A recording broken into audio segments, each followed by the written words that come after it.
Fairyland, एक चमचमाती जादुई दुनिया जो आसमान में तैरती थी, जहाँ पेड़ बातें करते थे, नदियाँ लोरी गाती थीं और फूल हंस पड़ते थे जब कोई उन्हें छूता। ये एक ऐसी दुनिया थी जो प्यार, रंग और हंसी से चलती थी। और आज का दिन कुछ खास था। आज थी राजकुमारी मीरा का जन्मदिन, वो परी जो रोशनी से बनी थी और पूरे फेरीलैंड की उम्मीद। पूरा फेरीलैंड एक सुनहरे सूरज के नीचे इकट्ठा था। छोटी परियां गोल गोल घूम रही थीं, बूढ़ी परियां फूलों की पंखुड़ियों पर तैर रही थीं, बोलती हुई तितलियां मीरा के लिए एक प्यारा सा गीत गा रही थीं।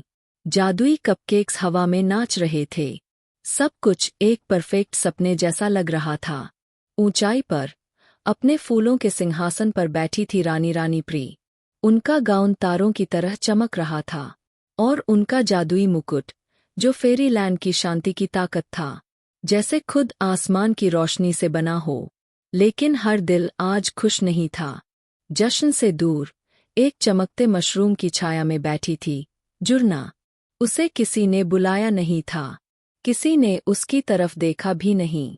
उसके पंख नीचे झुके हुए थे, उसकी आंखें पार्टी की तरफ देख रही थीं और रानीप्री के सिर पर चमकते उस मुकुट की तरफ।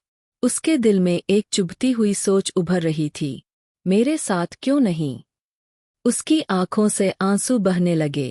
कैश, वो मुकुट मेरा होता, उसने धीमे से कहा। और तभी किसी ने जवाब दिया। एक अजीब सी हवा उसके चेहरे को छू गई, ठंडी और फुसफुसाती। एक शक्ति है जो सुन रही है। एक आवाज आई जो सिर्फ जुर्ना सुन सकती थी, मेरे पास आओ। उसी रात जब पूरा फेरीलैंड सितारों की चादर में सो रहा था, जुर्ना चुपचाप उड़ गई।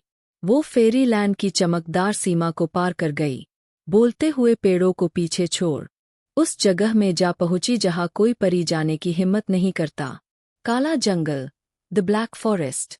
यहाँ की हवा एकदम शांत थी। पेड़ टेढ़े मेढ़े और डरावने थे।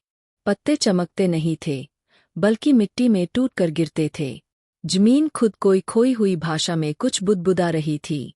जुर्ना कांप गई, लेकिन वो आवाज उसे अंदर खींचती जा रही थी।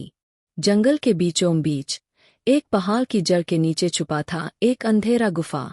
उस गुफा में काली धुंध फैली थी और उसके केंद्र में तैर रहा था एक चमकता हुआ काला क्रिस्टल, सांस लेता हुआ, जिंदा और रहस्यमय। फिर वही फुसफुसाहट लौट आई, मुझे छुओ और मैं तुम्हें सब कुछ दूंगा। ताकत, मुकुट, इज्जत। जुर्ना ने हाथ बढ़ाया। जैसे ही उसकी उंगलियां क्रिस्टल से छुईं, अंधेरे में धमाका हो गया। काले जादू की बेलों जैसी लहरें उसके चारों ओर लिपट गईं।